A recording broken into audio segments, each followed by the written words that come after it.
दोस्तों, किसी ने क्या खूब कहा है, अहंकार ऐसी दौड़ है जहां हर जीतने वाला इंसान हार जाता है। मैं फायर्ड अप राकेश एक बार फिर से आपके साथ पॉजिटिव वाइब्रेशन के साथ। दोस्तों, बहुत समय पहले की बात है। एक गांव था। गांव में एक भालेराव करके मूर्तिकार रहा करता था।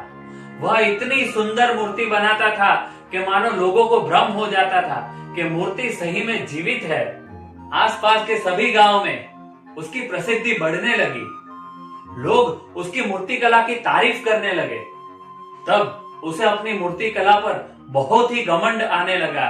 जीवन के सफर में एक वक्त उसे ऐसा भी लगा कि अब वह बहुत दिन नहीं जी पाएगा, उसकी मृत्यु नजीक आ गई है। तब वह बहुत ही दुखी और परेशान रहने लगा। यमदूत को भ्रमित करने हेतु उसने एक योजना बनाई। उसने हूबहू अपने जैसी 15 और मूर्ति बनाई और 15 मूर्ति के बीच जाकर वो बैठ गया। जब यमदूत उसे लेने आए तो 16 मूर्ति को देखकर वह अचंभित रह गए। वो सोचने लगे कि इसमें से सही मायने में मनुष्य कौन है। वो सोचने लगे कि अब क्या किया जाए। अगर मूर्तिकार के प्राण नहीं लिए गए तो यह सृष्टि विरुद्ध का कर्म होगा, और अगर मूर्ति को तोड़ते हैं तो यह मूर्तिकार की कला का अपमान होगा। तो क्या किया जाए। तभी एक यमदूत ने सोचा कि इंसान का सबसे बड़ा शत्रु कौन है? अहंकार। चलो हम इस मूर्तिकार का अहंकार का ही परख करते हैं। उस यमदूत ने मूर्तियों को देखते हुए कहा कि बनाने वाले ने क्या खूब मूर्तियां बनाई है, पर एक जगह वो मार खा गया।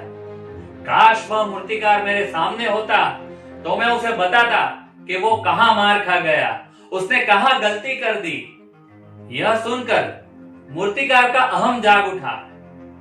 उसने सोचा कि मैंने अपना पूरा जीवन इस मूर्ति कला को समर्पित कर दिया है, भला मेरी मूर्तियां बनाने में क्या गलती हो सकती है।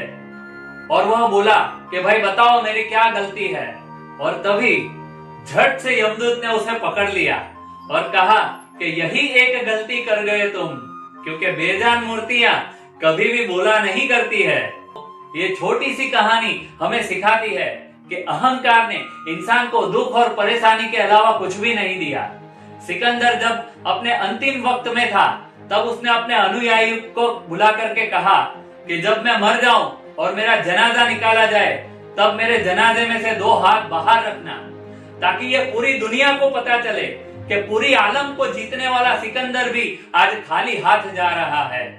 फायर्ड अप राकेश आपसे यही कहेगा कि अगर आपको जिंदगी में सफल होना है तो भावनाशील बनिए, मृदु बनिए, अपने अहंकार को लात मारिए, तभी आप जिंदगी में सफल हो पाएंगे, आगे बढ़ पाएंगे। क्योंकि जिंदगी बहुत खूबसूरत है। आप बस अपनी सोच बदल दीजिए, जिंदगी अपने आप बदल जाएगी। आप खुश रहे, आबाद रहे। आपका बहुत बहुत धन्यवाद, शुक्रिया।